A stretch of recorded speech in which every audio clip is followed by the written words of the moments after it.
connaît assez bien Thérèse de Lisieux.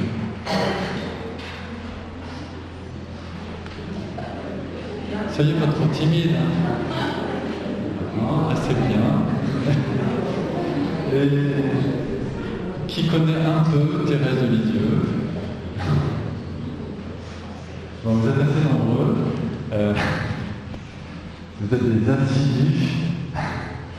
Alors, en fait, on va demander au Saint-Esprit qui nous enseigne, parce que j'avais envie de tout vous donner sur le message de Thérèse.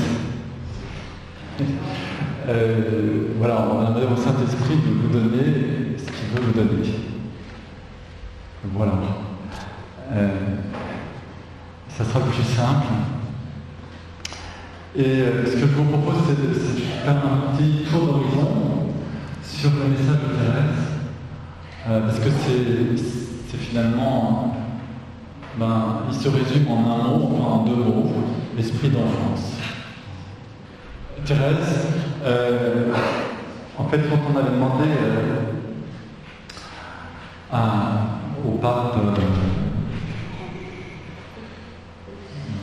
1910, pape de l'époque, pourquoi est-ce que présenter Thérèse à la béatification, eh bien, on a répondu à ce moment-là parce qu'elle procurera la gloire de Dieu et fera connaître surtout sa miséricorde.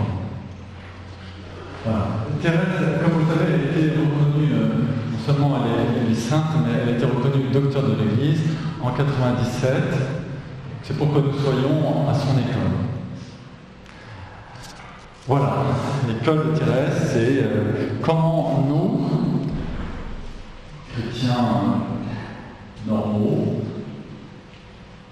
plus ou moins ordinaires, eh bien, comment nous allons vivre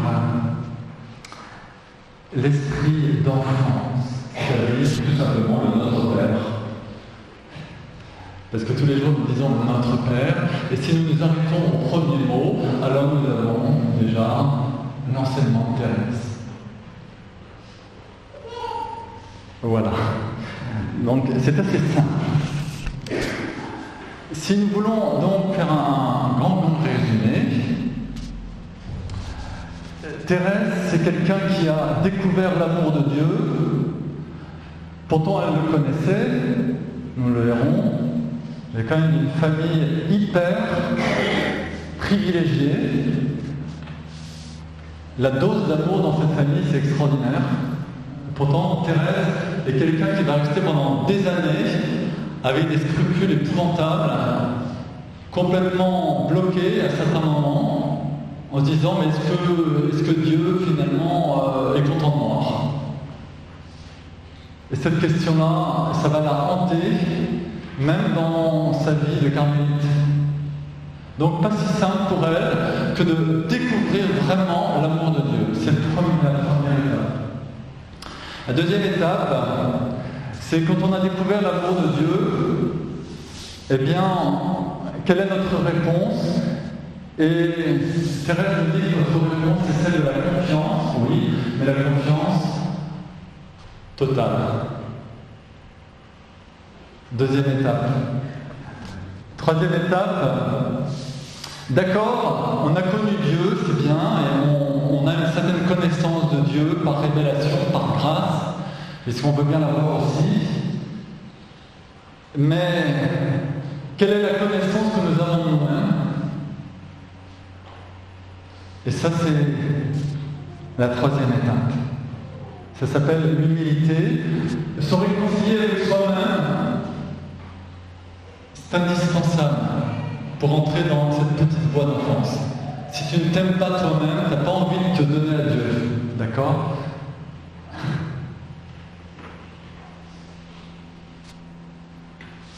Quatrième étape, enfin, c'est d'oser faire l'expérience de la miséricorde de Dieu. Au quotidien. Au quotidien. Une dynamique. Et nous allons voir. Voilà, ça c'est ce que nous allons parcourir ensemble. On a assez peu de temps. Allons-y. Donc, Thérèse, c'est quelqu'un qui va insister pour nous dire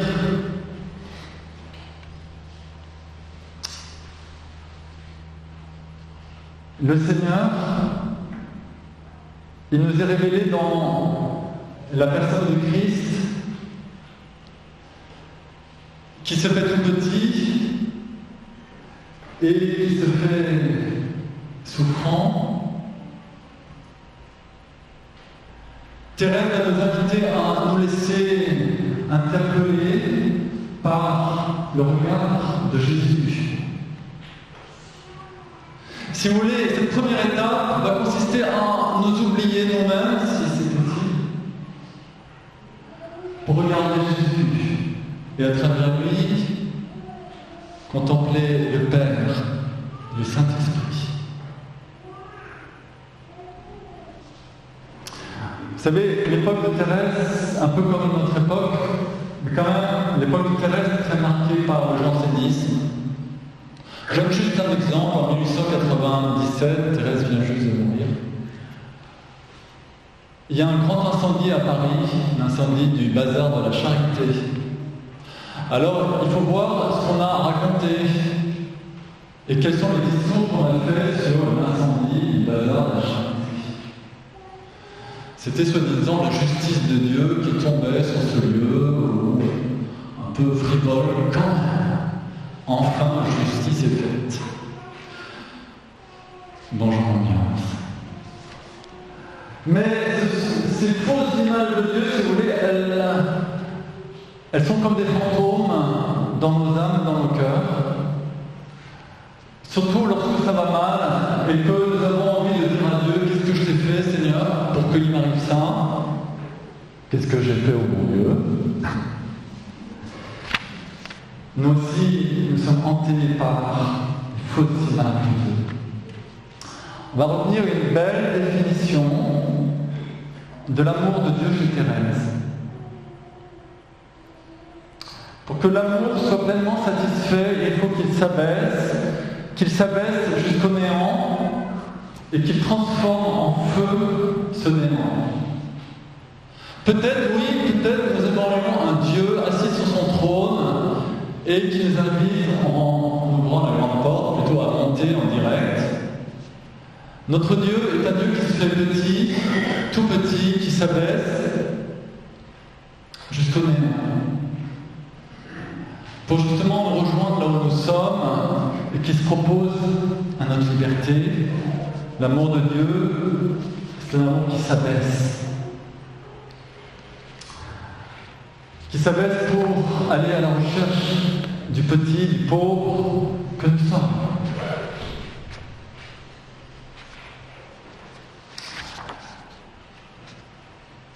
L'amour de Dieu, c'est un amour qui bannit la condamnation, car dans nos cœurs se trouve une justice terrible. Il paraît qu'il suffit de se regarder dans la glace et vous avez devant vous le pire des juges en ce qui vous concerne. Il y a en nous une justice complètement erronée. La justice humaine, elle marche sur le principe œil pour œil, dent pour dent, dans le meilleur des cas. C'est une justice vindicative, de compensation. La justice en Dieu, c'est une justice qui donne, qui relève, qui justifie. Il nous faut, frères et sœurs, un grand changement dans notre façon de penser, et c'est ce que dit saint Paul dans Romains 12. Laissez-vous transformer dans votre jugement. Frères et sœurs, nous pensons mal sur les choses de Dieu en tout cas, et sur les mystères qui nous entourent. Thérèse va nous aider à purifier notre image de Dieu et notre image de la justice. Vous savez, ce qui nous habite, c'est souvent « je te mets une paire de claques parce que tu le mérites ». Ça, c'est une hérésie.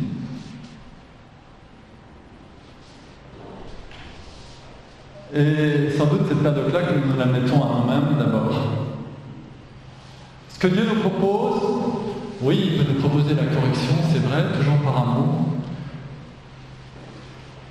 Mais ce que Dieu nous propose, c'est de nous rejoindre. Thérèse va donner beaucoup d'images pour nous faire comprendre ça. Rappelons-nous cette parabole des deux enfants espiègles. Vous avez deux enfants qui ont fait des bêtises, et le papa, il revient.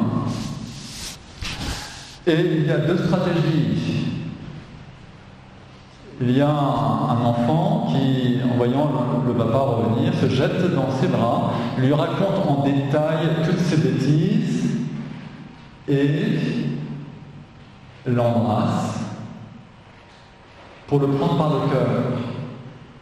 L'autre enfant se dit ça va tarder, se cache derrière l'armoire et Thérèse se dit je laisse deviner ce qui va se passer.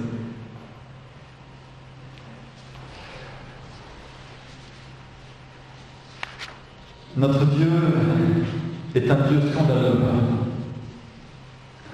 pour notre pensée humaine.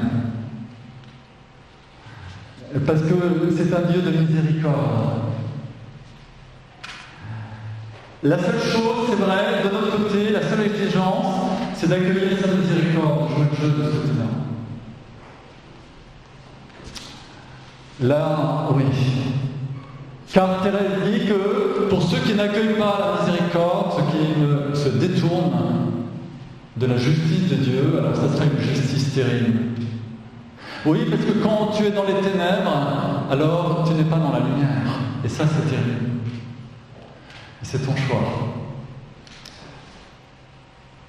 Car la lumière, lui, dans les ténèbres, il est venu jusque dans les profondeurs des ténèbres. Et il a illuminé les ténèbres. Alors à nous de nous ouvrir. Et ça, c'est la deuxième attitude qui est celle de notre réponse à l'amour. Alors vous voyez, pour cette première étape de l'enseignement de Thérèse, rien n'est acquis, j'allais dire, de notre côté. Rien n'est acquis, ça sera un travail quotidien, parce que quotidiennement, nous risquons de retomber dans des schémas erronés. Jupiter n'est pas loin, même si nous sommes catholiques pratiquants. Nous avons besoin de nous laisser façonner par la parole de Dieu, au jour le jour, comme nous dit le pape François, jour le jour, lire la parole de Dieu pour que soient brisées les fausses images de Dieu. Ce Dieu vengeur, ce Dieu soi-disant juste, qui n'est pas du tout juste en fait, c'est lui qui hante comme un fantôme nos âmes, et qui n'est qu'une projection de notre psychologie blessée et de notre effond pas encore totalement évangélisé. C'est donc la première étape. La deuxième, c'est notre réponse à l'amour. Pour Thérèse, notre réponse, c'est la confiance. La confiance, et rien que la confiance, doit nous conduire à l'amour. Vous avez reconnu la lettre 197. La confiance, et rien que la confiance, doit nous conduire à l'amour. Laisse-moi te dire, Jésus, que ton amour va jusqu'à la folie. Comment veux-tu, devant cette folie, que mon cœur ne s'élance pas vers toi? Comment ma confiance aurait-elle des bornes?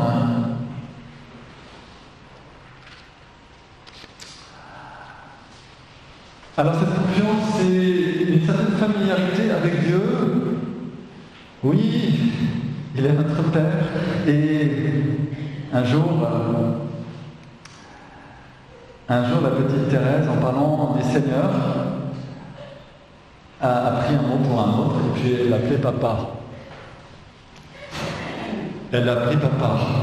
Alors on n'était pas encore charismatique à l'époque, c'est pas de la même façon, mais tout le monde a rigolé autour. Vous imaginez, en plein 19e, papa, parle de Dieu. Et elle a repris tout émue, oh oui, il est bien mon papa. Et cela m'est doux de lui donner ce nom. Ça, c'est notre réponse à l'amour lorsque nous sommes capables de dire à Dieu, papa, Père.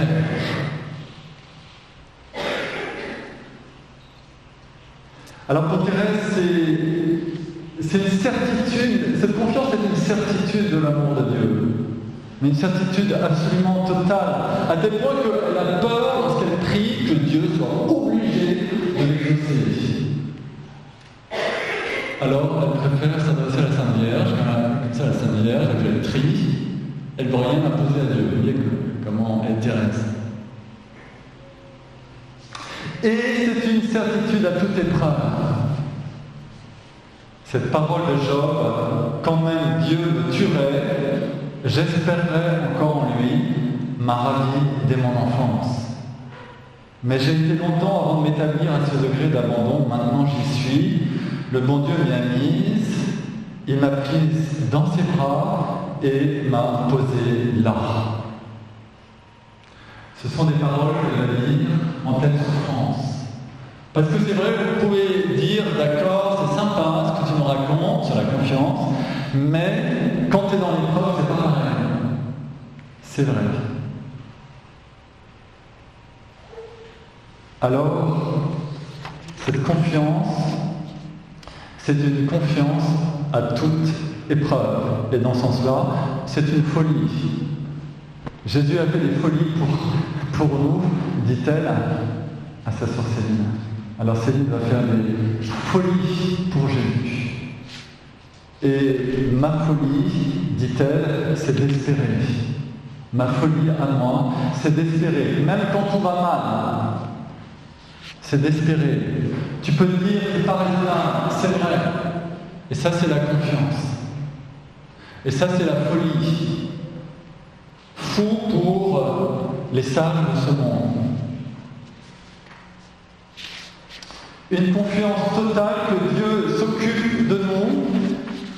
Et vous voyez, au moment de l'épreuve finale de Thérèse, imaginez, elle avait une tuberculose qu'elle avait prise non seulement au niveau des poumons, mais au niveau aussi de l'appareil digestif. Il n'y avait pas encore, à l'époque, les soins palliatifs. Et elle dit que jamais elle n'aurait pu imaginer souffrir autant. Alors on lui dit, mais comment vous faites? Est-ce que vous n'êtes pas inquiète pour l'avenir? Sa réponse, s'inquiéter pour l'avenir, c'est un péché. Parce que tu ne peux pas imaginer ce que la grâce de Dieu sera dans 5 minutes ou demain. Oui, tu peux imaginer ce qui va être demain, oui, c'est vrai, mais tu ne peux pas imaginer quelle sera la grâce de Dieu demain. Alors, elle finit par dire, et ça c'est sur son lit d'épreuve, s'inquiéter pour demain, c'est comme se mêler de créer à la place de Dieu.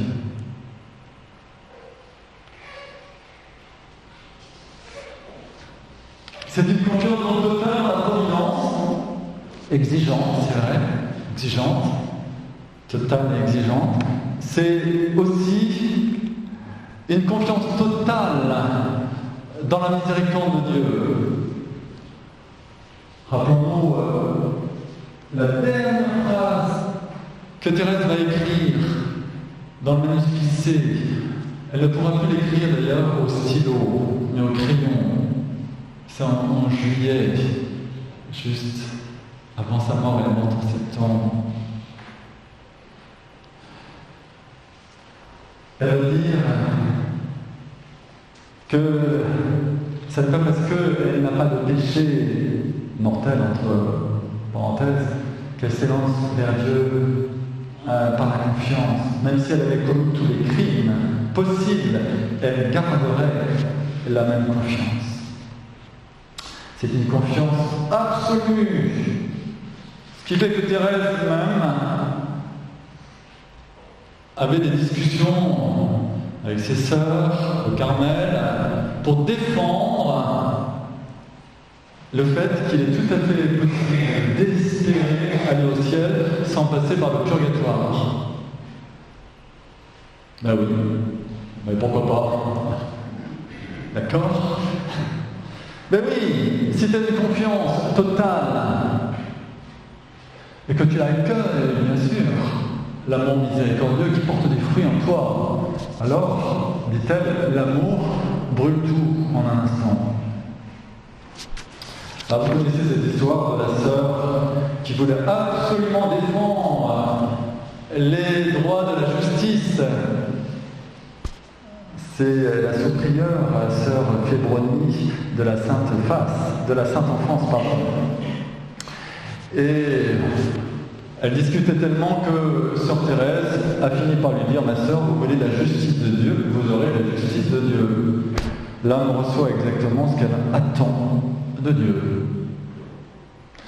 Cette pauvre sœur est décédée pendant l'épidémie de grippe espagnole qui a décimé la communauté du Carmel en janvier 92. Et Thérèse l'a vue en songe. Et elle raconte: ô ma mère, ma sœur Fébronie est venue cette nuit demander que l'on prie pour elle.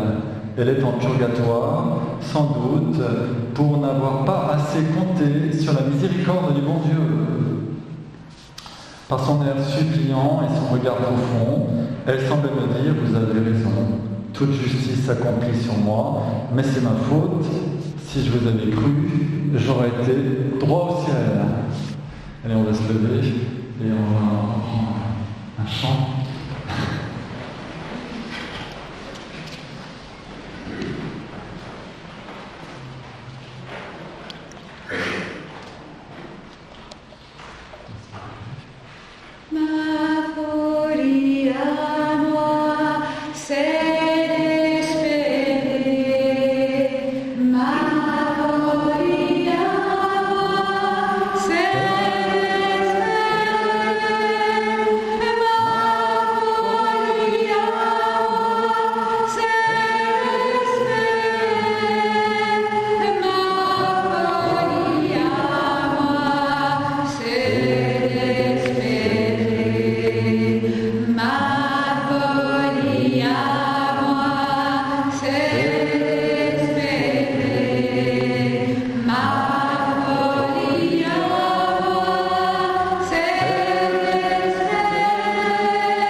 Connaître et contempler le vrai visage de Dieu qui n'est qu'amour et miséricorde. C'est la dernière lettre de Thérèse à son frère spirituel, l'abbé Bélière. Il n'est qu'amour et miséricorde. Accueillir la miséricorde, miseris cordare, donner son cœur aux miséreux, littéralement, pour adhérer à la miséricorde comme le ciment qui permet à la miséricorde de Dieu d'adhérer à nous-mêmes, c'est notre confiance.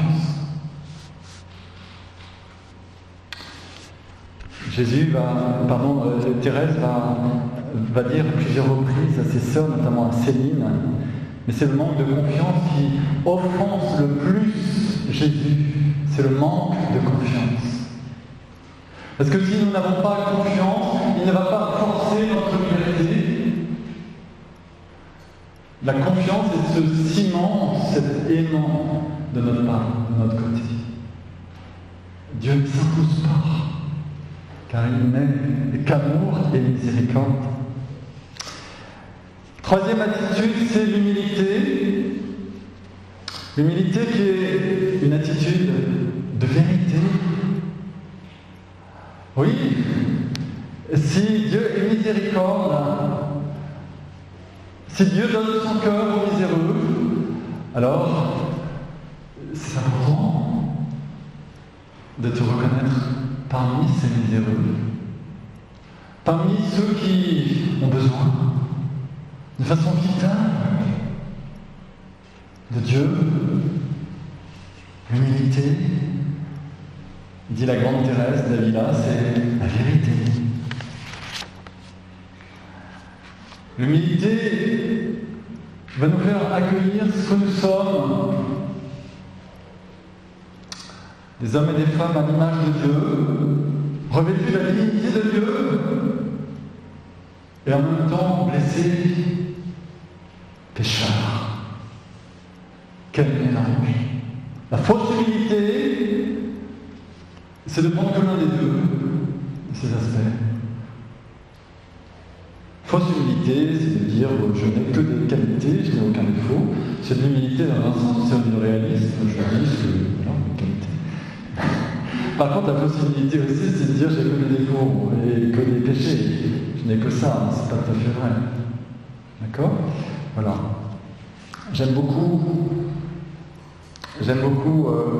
lorsque nous parlons d'humilité, citer un moment de la vie de Thérèse, encore dans ces derniers mois.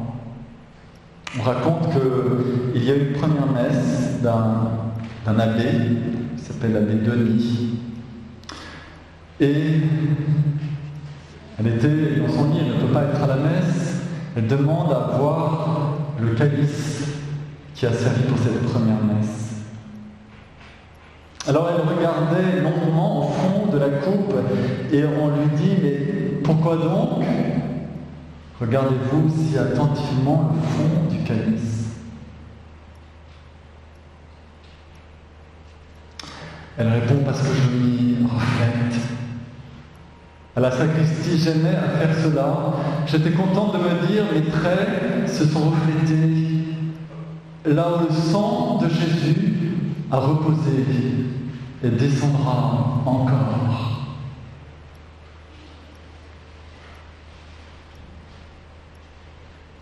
Voilà la clé de l'humilité, frères et sœurs. Nous regarder dans le miroir de cette coupe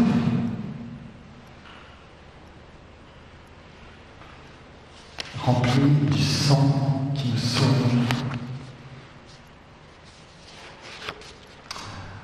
C'est d'ailleurs, vous le savez sans doute, dans les révélations à Sainte Catherine de Sienne, ce que le Père du ciel disait à Sainte Catherine de Sienne: regarde-toi toujours dans ce miroir de la miséricorde.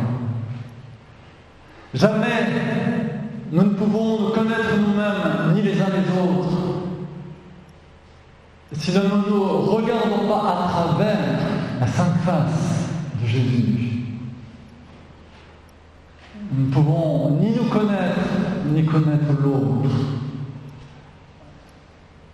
sans regarder à travers le miroir de la sainte face de Jésus. L'humilité va consister non seulement à accueillir ce que nous sommes en termes, oui, de potentialité, mais aussi en termes, de façon réaliste, de nos infidélités, mais aussi en termes de quel est le projet de Dieu sur nous. Est-ce que j'accepte, frères et sœurs, est-ce que tu acceptes d'être l'homme, la femme que Dieu veut? Est-ce que tu acceptes le projet de Dieu sur toi, même si tu ne le connais pas forcément? Mais ce que nous pouvons dire, c'est que c'est un projet de plénitude. Thérèse dira, à ce propos d'ailleurs, que la perfection consiste à devenir ce que Dieu veut que nous soyons. C'est ça la perfection. Que nous devenions ce que Dieu veut pour nous. Pleinement à son image, à sa ressemblance. Voilà, alors ce mouvement de l'humilité, qui est cette troisième étape de l'esprit d'enfance, c'est une étape qui nous permet de choisir d'être tout petits devant Dieu, de nous abaisser, de devenir, comme elle dit, de plus en plus petits, de plus en plus enfants. C'est ça ce que ça veut dire, de plus en plus petits, de plus en plus enfants. Il ne s'agit pas de s'écraser, il s'agit d'être à sa place devant le Père. Choisir d'être tout petit afin d'être porté par l'ascenseur des bras de Jésus. Celui qui est tout petit, qui vient à moi. Thérèse a reçu, comme vous savez, ce texte au moment où son père venait de mourir. On est en 1894, Céline peut enfin rentrer au Carmel et elle apporte un cahier où elle a recopié les passages de la Bible. Et Thérèse va trouver deux passages qui sont des passages clés. Le premier passage dans les Proverbes, celui qui est tout petit qui vienne à moi, celui qui est tout petit qui vienne à moi, le choix de l'humilité. Thérèse va répondre moi. Je suis cette toute petite. Et qu'est-ce qui se passe quand tu viens vers Jésus? Qu'est-ce qui se passe? Alors, c'est ce fameux texte dans Isaïe 36. Je les porterai comme une mère porte son enfant, son nourrisson. Je vous porterai tout contre mes joues. Voilà ce qui arrive à celui qui vient dans la confiance et dans la toute petitesse. Alors le chemin de Thérèse, ça va être un chemin de réconciliation avec nous-mêmes.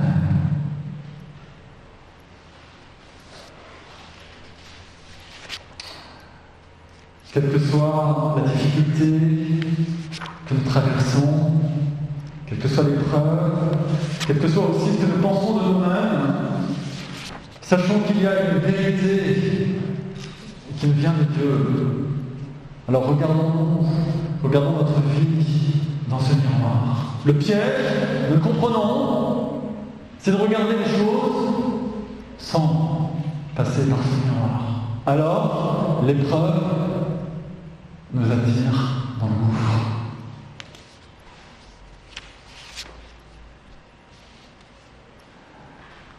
Enfin, la dernière étape, dans cette pédagogie de Thérèse, je vous rappelle les premières étapes, contempler le vrai visage de Dieu, qui n'est qu'amour et miséricorde, répondre par notre confiance, et une confiance à toute épreuve. Troisième étape que nous voulons voir, choisir d'être des tout petits et finalement de nous réconcilier avec nous-mêmes si nous acceptons de nous regarder sous la lumière vraie de la sainte face de Jésus. Enfin, tout cela nous conduit à cette étape décisive, faire l'expérience au jour le jour. Je dis bien au jour le jour et instant après instant, faire l'expérience de l'amour miséricordieux. Oui, mais comment? Alors, 2 gestes à renouveler chaque jour et sans doute à chaque instant. Premier geste,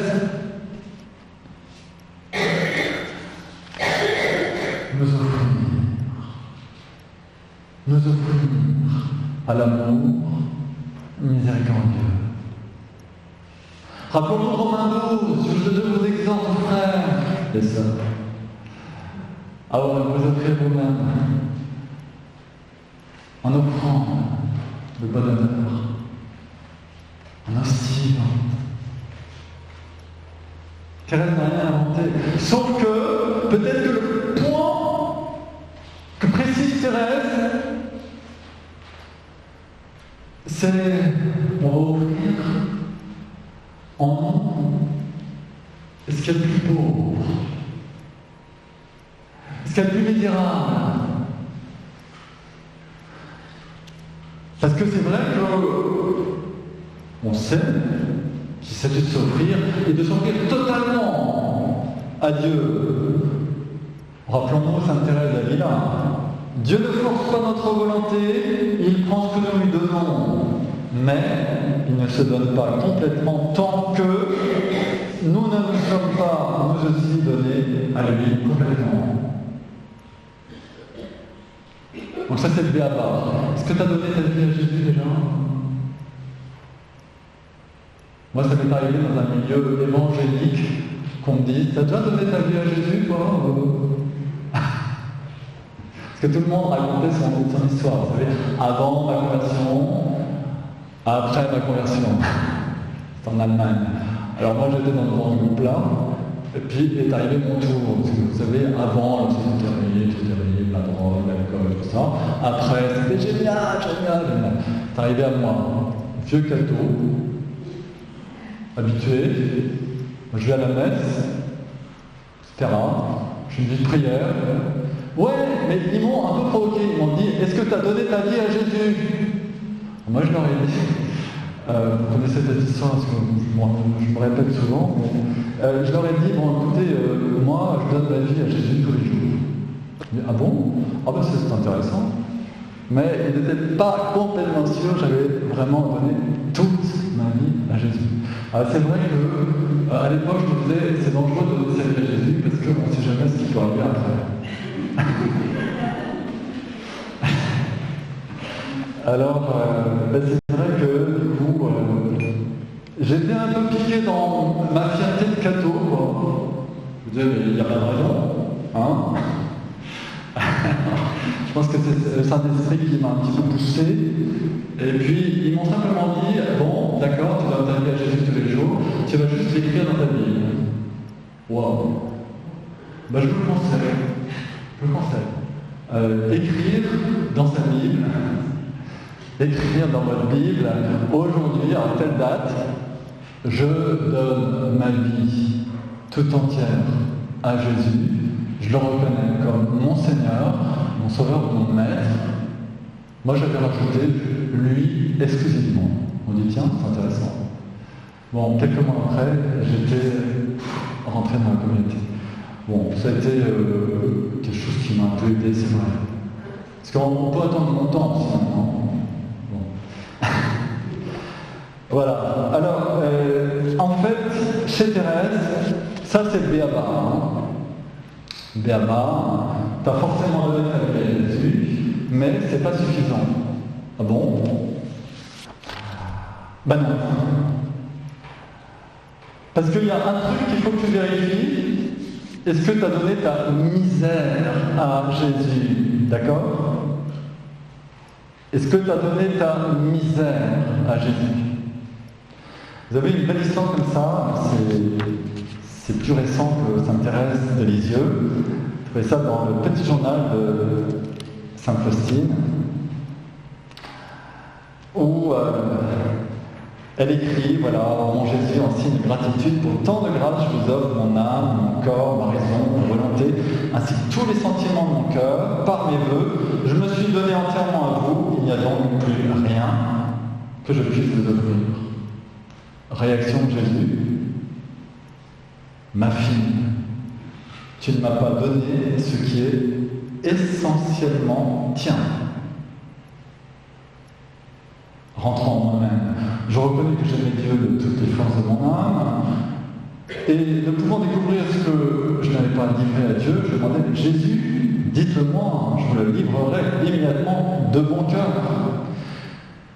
Jésus me dit avec bienveillance, ma fille, livre-moi ta misère. Et livre-moi ta misère, car c'est ta propriété exclusive. Livre-moi ta misère, car c'est ta propriété exclusive. Voilà, alors, le lieu où nous allons livrer notre misère, c'est évidemment, en priorité, le sacrement de réconciliation. Surtout, ne nous en privons pas, et souvent, tant que vous avez des prêtres, usez-les. C'est un peu comme les piles mondaires, vous savez, les gens les utilisent et les pièces se rechargent. Donc, allez-y. Vous ferez plaisir à vos prêtres, sauf vraiment s'ils ne sont pas là. Mais voilà, il y a une très très grande grâce dans le sacrement de réconciliation. Et Jésus, nous dit Thérèse, a soif de répandre sa miséricorde. Et la façon d'étancher la soif de Jésus, c'est de lui donner notre misère. Alors, allons-y sans hésiter. Sans hésiter. Et vous voyez, au jour le jour, donner sa misère, ce sera à chaque difficulté, à chaque épreuve, de dire Seigneur, cela je te le donne. Et j'ai confiance en toi. Mais si vous dites, au fond, c'est pas vrai, je n'ai pas vraiment confiance en Dieu parce que j'ai peur, dites-le quand même, parce que, en fait, la vertu théologale de foi, c'est vrai que c'est une intuition naturelle, mais il t'est demandé à toi de poser les premiers pas, ce qu'on va voir tout de suite. Tu vas poser les premiers pas. L'importance de la prière de louange. Même au milieu de la fournaise, tu n'as pas forcément envie, quand tu es au milieu de la fournaise, de poser un premier pas. Mais vas-y quand même. Et tu verras le Saint-Esprit descend. Et ça, c'est l'exercice de notre liberté. Voilà. Et enfin, dernier geste, c'est cette dynamique de vie qu'est l'abandon. L'abandon.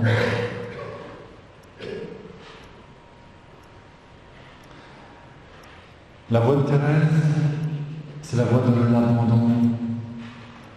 C'est en fait apprendre à vivre dans le Saint-Esprit. Laissez-vous conduire par le Saint-Esprit, nous dit saint Paul, dans Galates 5, à la fin de Galates 5. Laissez-vous conduire par le Saint-Esprit. Moi j'aime bien pendant les retraites faire des jeux de Colin Maillard.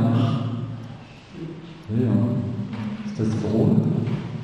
On a avec, je ne devrais pas vous le dire, mais c'est la prochaine retraite, vous saurez. On bande les yeux du Dieu retraitant, puis on prend par la main. Il y a forcément des obstacles, évidemment, c'est un chemin. Là, on teste l'abandon. Voilà. Alors, l'abandon, en fait, c'est d'abord une dynamique d'obéissance et de confiance. Oui, de dépendance. Parce que être enfant de Dieu, ça veut dire quelque chose de très concret. C'est lui ou c'est toi qui dirige ta vie? Ben, c'est lui. Père, que ta volonté soit faite. Donc c'est lui qui dirige nos vies, d'accord? La petite Thérèse, elle dit, c'est la main de Jésus qui conduit tout. Il ne faut voir que lui en tout. Oui, parce que même quand ça va mal, elle dira tout est grâce, même quand ça va mal. Pourquoi? Parce que Dieu est plus fort que l'épreuve. Même dans les impasses, il y a une mission de vie. Ça, c'est notre foi. Autrement, on est dans le délire mystico, je sais pas quoi.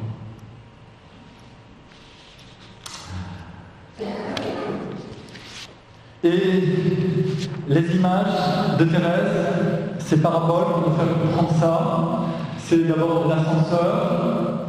Oui, si tu acceptes de faire confiance, si tu acceptes de donner de la confiance au Seigneur, si tu acceptes de te livrer, y compris dans l'épreuve, dans l'humilité, alors les bras de Jésus sont là, et ils te prennent. Ça n'est plus le labeur de tes propres forces, même avec l'aide de Dieu, avec tes propres forces quand même. L'abandon, c'est l'art de l'alliance, de vivre l'alliance. Vous savez, il faut parfois du temps pour être guéri d'une attitude plus ou moins superstitieuse ou magique que nous avons un petit peu naturellement. Lorsque nous avons tendance à dire, Seigneur, que ma volonté soit faite. Et quand ma volonté n'est pas faite, alors je me mets en pétard contre Dieu. Ça, c'est une attitude un peu magique. On aimerait bien être exaucé tout de suite, comme nous voulons. Oui. Alors, la véritable attitude, c'est celle de l'enfant qui a confiance. C'est de persévérer. Oui, dans la prière, Monique, elle a persévéré 18 ans. Sainte Monique. Vous me direz, oui, au bout de 9 ans, elle a eu une vision de son fils. Au bout de 9 ans. Son fils qui était converti, Saint Augustin. Au bout de 9 ans. Bon, ça l'a aidé avec le paquet encore. 8 ans de prière. 18 ans. Non, 2 fois non. Bon, c'est vrai qu'il faut de la persévérance. On n'est pas à dicter à Dieu ce qu'il a à faire, quoi. Mais c'est plutôt l'inverse. Il y a une dynamique de vie en Dieu, et nous, ce que nous voulons, c'est entrer dans cette dynamique de vie, nous laisser plutôt animer de l'intérieur, si vous voulez. Parfois, ça supposera laisser un peu du lest, pas forcément nous accrocher sur nos exigences. Et dans ce cas-là, la vie devient plus facile. Rien de plus fatigant que de ramer, même avec l'aide de Dieu, c'est très fatigant. Et il y a un moment, il faut passer plutôt à la voile qu'à la vapeur. Alors l'autre image envoyée par Thérèse, c'est le petit oiseau. Nous sommes un petit oiseau, comme tombé du nid, un petit aigle, mais dans le ciel il voit les aigles qui volent très haut, quoi. Et puis il a le désir de monter aussi haut, le désir d'aimer, comme Jésus aime. Ouais, Jésus commande. S'il commande, c'est que c'est possible. Et si moi, si je le désire, c'est que c'est possible, mais moi je ne peux pas. Alors, ça sera possible avec Jésus. Ça, c'est le raisonnement de Thérèse. Dieu ne peut pas mettre en nous des désirs qu'il ne veut pas exaucer. Alors, le grand aigle, avec Jésus, va descendre et puis il va te prendre sur lui. Et elle dit même que le petit oiseau, il va monter dans le ciel avec les ailes du grand aigle. Une autre image, c'est l'image du pinceau. Tu es comme un pinceau dans la main de Dieu. Thérèse prend cette image pour décrire son rôle de maîtresse des novices. Elle va être un pinceau, c'est Jésus, c'est le petit pinceau. C'est aussi l'enfant endormi dans les bras de son père. Et puis qui va jeter des fleurs. Les fleurs, c'est l'amour, ça paraît inutile. Jeter des fleurs, ça paraît un petit peu fleur bleue. Mais dans l'esprit de Thérèse, jeter des fleurs, ça veut dire aimer. Aimer. On va d'abord aimer. Et ça, c'est d'être proprement humain que d'aimer. Oui, sauf que l'abandon, c'est pas seulement ça, sinon ça sera peut-être un petit peu laxiste, d'accord? Dieu fait tout, oui, bon, c'est un peu facile alors. Et où est ta liberté alors n'oublions pas que l'abandon, c'est aussi une libre et active coopération à la volonté de Dieu. Il s'agit pour nous de choisir ce que Dieu veut. Pas si facile. Choisir ce que Dieu veut. Oui, chaque instant. Sinon, ton abandon, ça s'appelle comment? Ça s'appelle de la résignation. Et ta liberté, elle est où? Il n'y en a pas.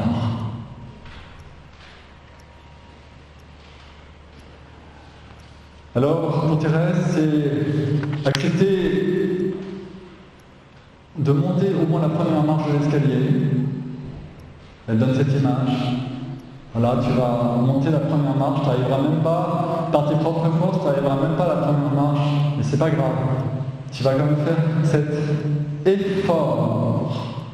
Elle dit c'est un gros effort. Que de commencer, frères et sœurs, commençons. Ne remettons pas ce qui nous paraît impossible. Tu as du mal à aller embrasser ce lépreux qui est à côté de toi. Ben commence, fais le premier pas. Tu verras, tu auras la grâce. Ça, c'est l'expérience de Saint François. Et c'est aussi l'expérience de Thérèse, avec des sœurs comme la sœur Saint-Pierre, cette vieille sœur grincheuse. Personne ne voulait s'en occuper, sauf Thérèse, qui était chouette. Voilà une bonne occasion pour vivre l'amour et la miséricorde. Vous connaissez ces histoires. Ainsi que la sœur qui avait le talent de lui déplaire en tout. Et Thérèse va toujours s'appliquer à lui faire le plus beau sourire. À tel point que la pauvre sœur, elle est allée voir Thérèse un jour et lui a dit « Mais ma sœur Thérèse, je ne comprends pas, à chaque fois que vous me regardez, vous souriez. » Parce que les autres, c'était pas franchement ça. Et quand tu rencontres une sœur comme ça, il vaut mieux peut-être, tu comprends, pas trop t'attarder. Alors, réponds de Thérèse.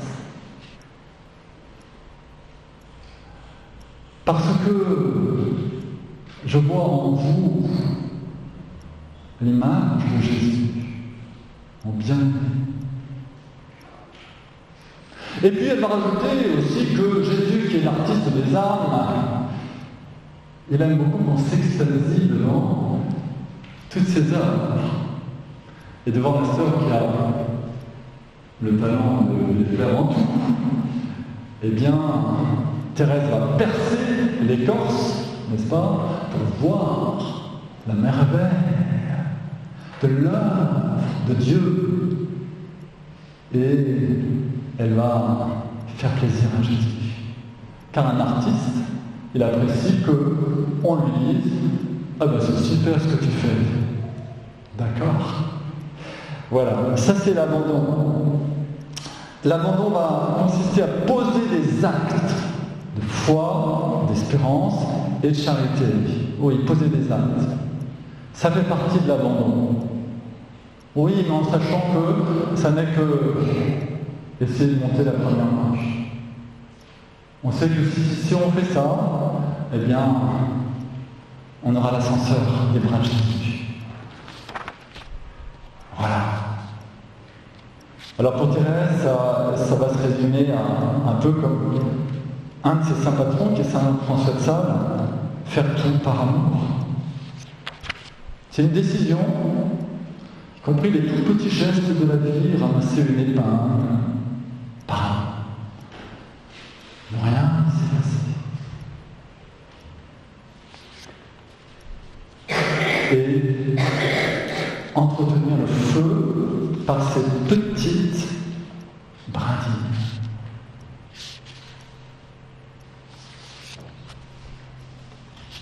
Voilà, on se résume. La petite voix de Thérèse. 1. La connaissance renouvelée, sans cesse renouvelée, de l'amour miséricordieux du Seigneur. 2. Notre réponse qui est la confiance à toute épreuve, justement, y compris dans les mystères heureux de nos vies, la confiance et rien que la confiance. Vous me direz comment on fait, mais c'est une grâce aussi, c'est aussi notre décision. 3. L'humilité, la pauvreté du cœur, qui consiste à nous regarder dans le miroir de la Sainte Face de Jésus, pour nous situer devant le Père et pouvoir accueillir sa miséricorde. 4. Faire l'expérience. Faire l'expérience de l'amour miséricordieux en nous livrant à l'amour. On appelle ça la sœur Marie de la Croix, fondatrice des petites sœurs de Jésus Rédempteur en Mayenne. Elle disait, on ne se donne pas à Dieu, on se livre à Dieu. On se livre totalement. Oui, jusqu'à notre misère. Et enfin, l'abandon. Où nous apprenons à nous laisser guider à chaque instant par le Saint-Esprit, comme un pinceau qui se laisse guider par la main de l'artiste. Et en même temps, nous faisons le choix de coopérer, de vouloir ce que Dieu veut. Attention à nos erreurs de catéchisme. Dieu ne veut pas le malheur.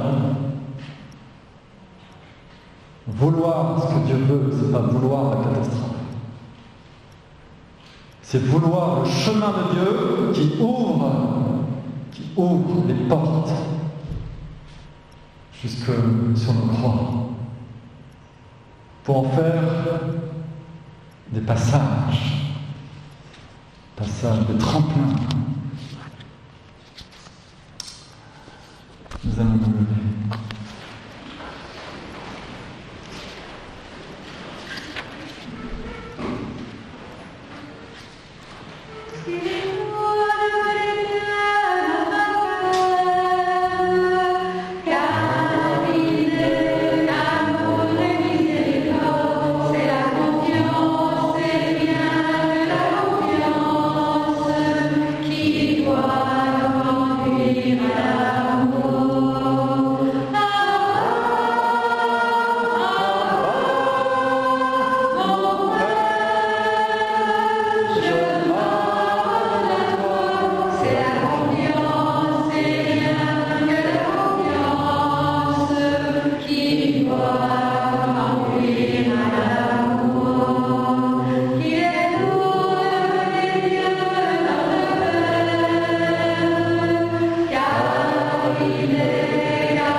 J'espère que je ne vous ai pas trop secoué ou assommé.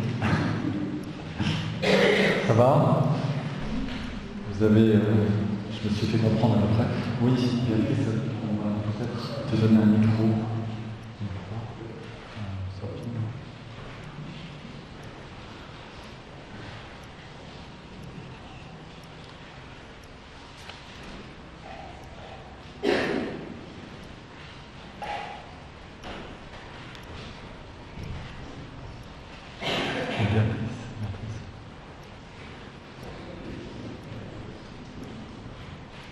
Oui, quand on dit choisir ce que Dieu veut, mais quelquefois, la question que je pose, c'est est-ce que je ne me trompe pas dans ce que Dieu veut?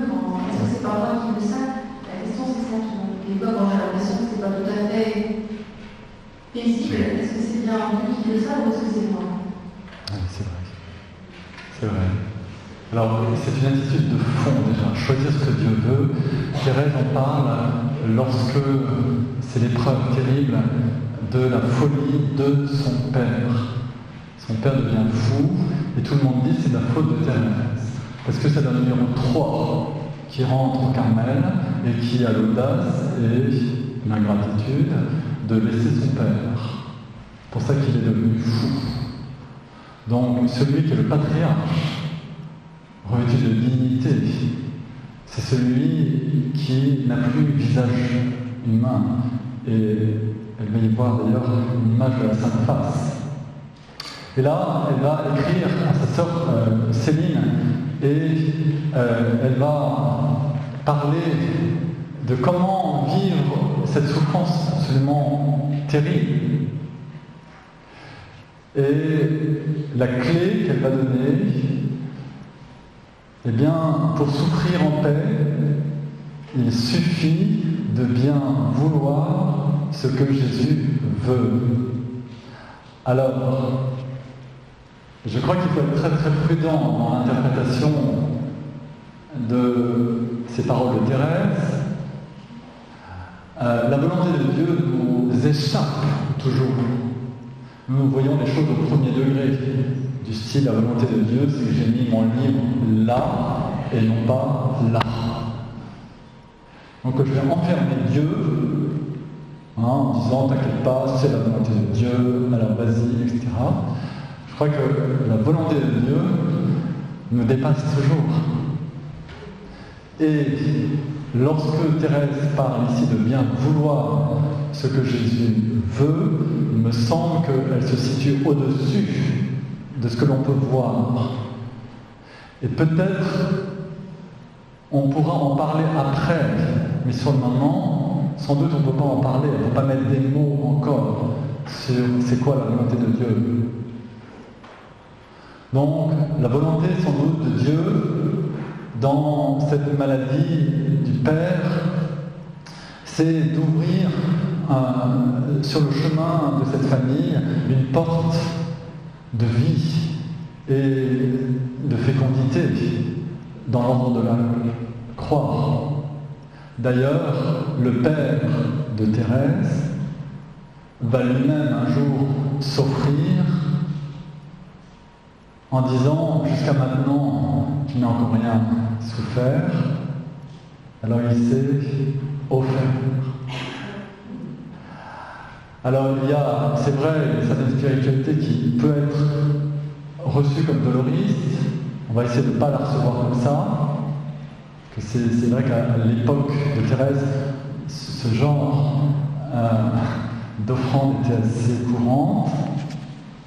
Mais cette parole-là, elle va revenir à la mémoire des sœurs Martin pour dire « Monsieur Martin, aujourd'hui, c'est l'image de la Sainte Face qui n'a plus figure humaine. Ce qu'il vit, c'est une communion à la passion de Jésus. Et dans ce sens-là, on va vouloir ce que Dieu veut, comme Jésus a voulu ce que Dieu veut. Il a voulu sauver le monde, il n'a pas voulu ce que le diable a voulu pour lui. Au moment de la croix, il y a 3 acteurs, d'accord? il y a Jésus, Fils de Dieu, qui sauve le monde. Il y a le démon qui veut aller jusqu'au bout de son apostasie. Et il y a l'homme qui se laisse influencer jusqu'au bout par le démon. 3 acteurs. Alors, ne mettons pas du côté de Dieu ce qui est la responsabilité de l'homme ou du démon. Comme on a pu le faire dans certaines hérésies, notamment calvinistes, où on imagine un père furax, le père du ciel, qui déverse ses foudres sur celui qui prend le péché du monde. Alors que le Père et le Fils ne font qu'un dans le Saint-Esprit. Vous voyez, hérésie. Alors, voilà, pour répondre à ta question, je crois qu'il nous faut saisir que la volonté de Dieu est au-delà de nos chemins. Et c'est une volonté de vie qui se manifeste par sa providence, et une volonté de vie qui se manifeste dans l'œuvre de rédemption, c'est-à-dire à travers nos croix. Dieu a toujours une volonté de vie. Soit dans l'œuvre de providence quand tout va bien, le fil rouge, tout va bien, providence, ou quand ça va mal, plutôt la rédemption, la terre avec Jésus, et il y a un chemin. Transformation de nouvelle création. Est-ce qu'il y a d'autres questions ?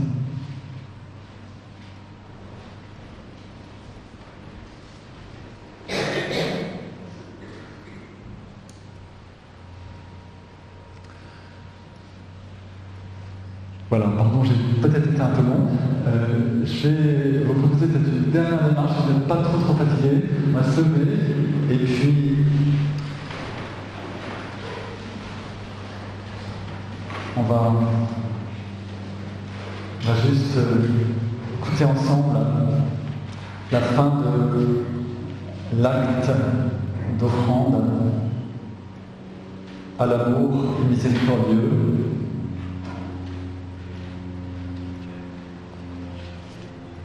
Afin de vivre dans un acte de parfait amour, je m'offre comme victime de l'Holocauste à votre amour miséricordieux, vous suppliant de me consumer sans cesse, laissant déborder en mon âme les flots de tendresse infinie qui sont enfermés en vous, et qu'ainsi je devienne martyr de votre amour, mon Dieu, que ce martyr, après m'avoir préparé à apparaître devant vous, me fasse enfin mourir, que mon âme s'élance en retard dans l'éternel embrassement de votre miséricordieux amour. Je veux, ô mon bien-aimé, à chaque battement de mon cœur, vous renouveler cette offrande, un nombre infini de fois, jusqu'à ce que les ombres s'étant évanouies, je puisse vous redire mon amour dans un face-à-face éternel. Amen.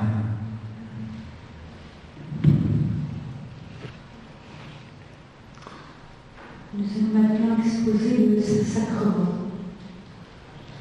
Peut-être juste avant l'exposition, si vous avez été choqué par le mot victime de l'Holocauste, je vous rappelle que le mot victime de l'Holocauste signifie offrande. Remplacer le mot victime par offrande et holocauste par tout entier. Le mot holocauste, ça vient du grec, holos, tout, caust, brûler. On va être brûlé tout entier du Saint-Esprit. Ça oui, hein, mais holocauste du style gigot, ça non. Mais voilà, victime d'Holocauste, il faut l'entendre comme ça. On veut être complètement brûlé par le Saint-Esprit, être comme le buisson ardent et brûler sans se consumer. Et ça, c'est notre but, c'est notre idéal. D'accord ? Qu'il n'y ait pas de mépris sur ce vocabulaire difficile pour nous aujourd'hui.